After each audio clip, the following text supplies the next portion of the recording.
পৃথিবী জ্বালানি সরবরাহের একটি বড় অংশ প্রতিদিন এমন একটি সরু জলপথের উপর নির্ভর করছে যেটি যদি হঠাৎ বন্ধ হয়ে যায় তাহলে কেঁপে উঠতে পারে পুরো বিশ্ব অর্থনীতি। জ্বালানি বাজারে দেখা দিতে পারে ভয়াবহ অনিশ্চয়তা, আর মধ্যপ্রাচ্যের উত্তেজনা মুহূর্তে ছড়িয়ে পড়তে পারে আন্তর্জাতিক সংকটে। এই ছোট কিন্তু ভয়ঙ্কর গুরুত্বপূর্ণ জলপথটির নাম হরমুজ প্রণালী। হরমুজ প্রণালী কেন এত গুরুত্বপূর্ণ এবং হরমুজ প্রণালী বিশ্ব জ্বালানির গলার কাঁটা কেন, এই সম্পর্কে জানবো সত্যের সন্ধানের এই পর্বে।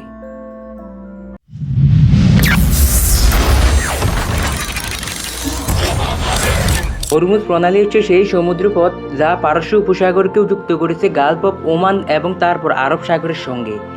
এর উত্তর দিকে আছে ইরান আর দক্ষিণ দিকে আছে ওমানের অংশ ও আরব উপদ্বীপের উপকূল। আকারে খুব বড় না হলেও এর অবস্থান এতটাই কৌশলগত যে এটিকে বলা হয় বিশ্বের সবচেয়ে গুরুত্বপূর্ণ সামুদ্রিক চোখ পয়েন্ট বা গলাবত। কারণ উপসাগরীয় অনেক তেল সমৃদ্ধ দেশের জাহাজকে আন্তর্জাতিক বাজারে যেতে হলে এই পথ দিয়ে বের হতে হয়। প্রশ্ন হলো, এত ছোট একটা পথ এত গুরুত্বপূর্ণ কেন? উত্তরটা লুকিয়ে আছে জ্বালানির মধ্যে। 2024 সালে গড়ে প্রতিদিন প্রায় 2 কোটি ব্যারেল তেল ও পেট্রোলিয়ামজাত পণ্য এই প্রণালী দিয়ে পরিবাহিত হয়েছে। অর্থাৎ বিশ্বে যে পরিমাণ পেট্রোলিয়ামজাত জ্বালানি ব্যবহৃত হয় তার প্রায় 1/5 এই একটি মাত্র পথের উপর নির্ভরশীল। শুধু তেলই নয়, বিশ্বের প্রায় 1/5 LNG বাণিজ্য হরমুজ প্রণালী দিয়ে যায়, যার বড় অংশ আসে কাতার থেকে। আরও মজার বিষয় হলো, এই জ্বালানির বড় অংশ যায় এশিয়ার বাজারে। বিশেষ করে চীন, ভারত, জাপান ও দক্ষিণ কোরিয়া এরা হরমুজ প্রণালীর স্থিতিশীলতার সঙ্গে সরাসরি যুক্ত।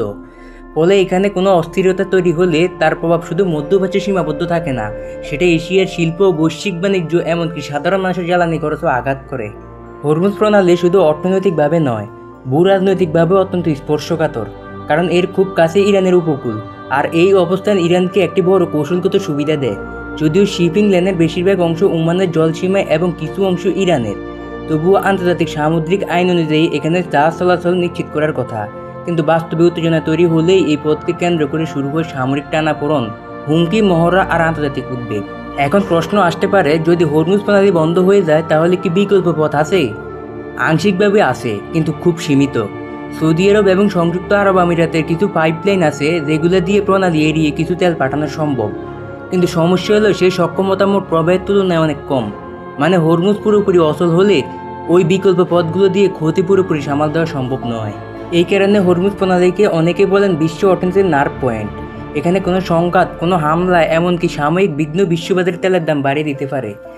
জাহাজ চলাচল ব্যাহত হলে বাড়ে শিপিং খরচ, দেরি হয় সরবরাহে, আর সেই ধাক্কা গিয়ে লাগে বিশ্বজুড়ে শিল্প, পরিবহন, বিদ্যুৎ ও ভোক্তা পর্যায়ে।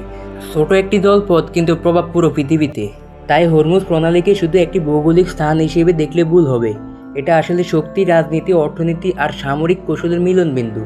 মানচিত্রে এটি হয়তো একটি সরু নীল রেখা, কিন্তু বাস্তবে এটি এমন এক দরজা যার ভিতর দিয়ে প্রতিদিন প্রবাহিত হয় বিশ্বের জ্বালানি নিরাপত্তার একটি বড় অংশ। আর সেই দরজায় যদি কখনো তালা পড়ে, তার শব্দ শোনা যাবে সারা পৃথিবীতে।